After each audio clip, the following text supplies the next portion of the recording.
Hello all, Jay Mitchell here from 4NLWX. So look at your upcoming Labor Day weekend and work week ahead.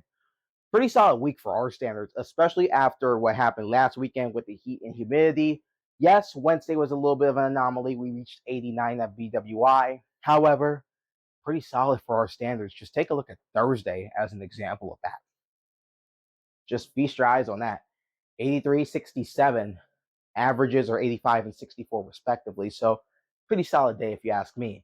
However, what is not so pleasant, the rainfall totals. We are now almost 5 inches in the hole again for the year because of the lack of rain we've had the last couple of weeks. And oh boy, it's started to show its ugly head again.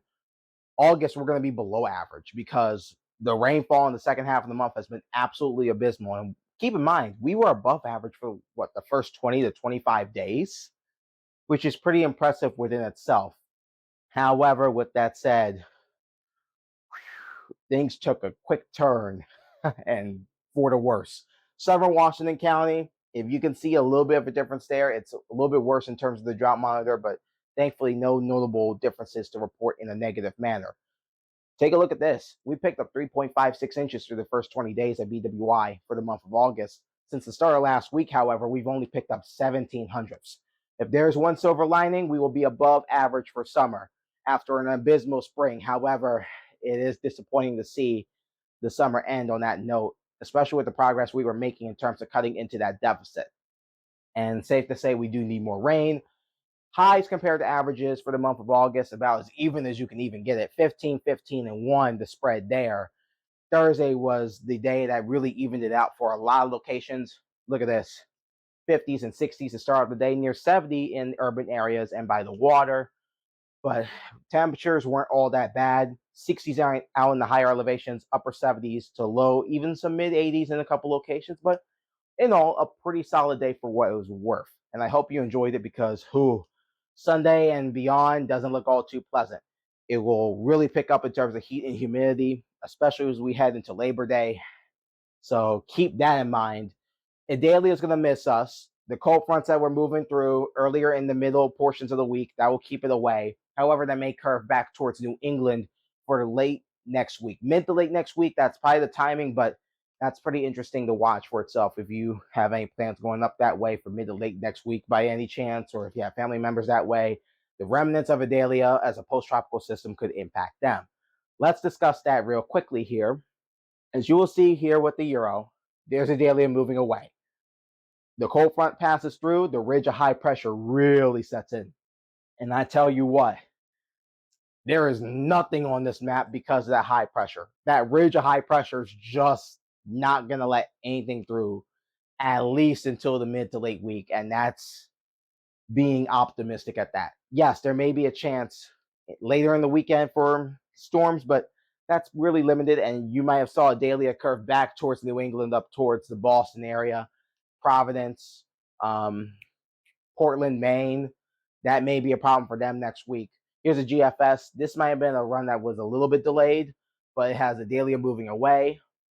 The ridge of high pressure behind the cold front just really locking in place. And man, no rain is not a good sight, especially when we have had the drought and the deficits that we have had this year. It will not help matters at all. Monday into Tuesday we go. Of course, it does have a little bit more frames. I'll try to speed it up in the next graphics I do next week. But there's Idalia right there, trying to take a hard westerly turn before taking a more hard northerly turn up towards New England. And that may be a problem for them. As you can see, Thursday into Friday into Saturday, the timing is a little bit differentiating with that. But if you have family up that way, I don't know if they're going to get like really severe impacts, but at least some good rains may come out of that as well, and flooding may be a concern. That's too early to say, but keep an eye on that as well. Terps Tigers on Saturday will be fantastic if you're heading down to College Park. If you have plans going that way, enjoy it, because look at the turn it takes.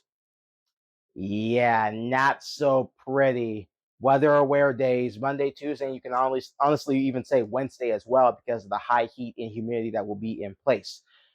There's been discussion by the National Weather Service of maybe a cold front passing through Thursday that may give us a chance at rain, but it's going to be very minimal right now, at least for the time being. So you might want to keep an eye out on that, and that may be occurrence when we talk again in terms of a recording situation next week. However, with that said, it will be very, very hot across most of the areas, with the exception of the higher elevations. Really, not much in the way of a reprieve in sight. Even in far western Maryland, pretty toasty for your standards, upper 80s.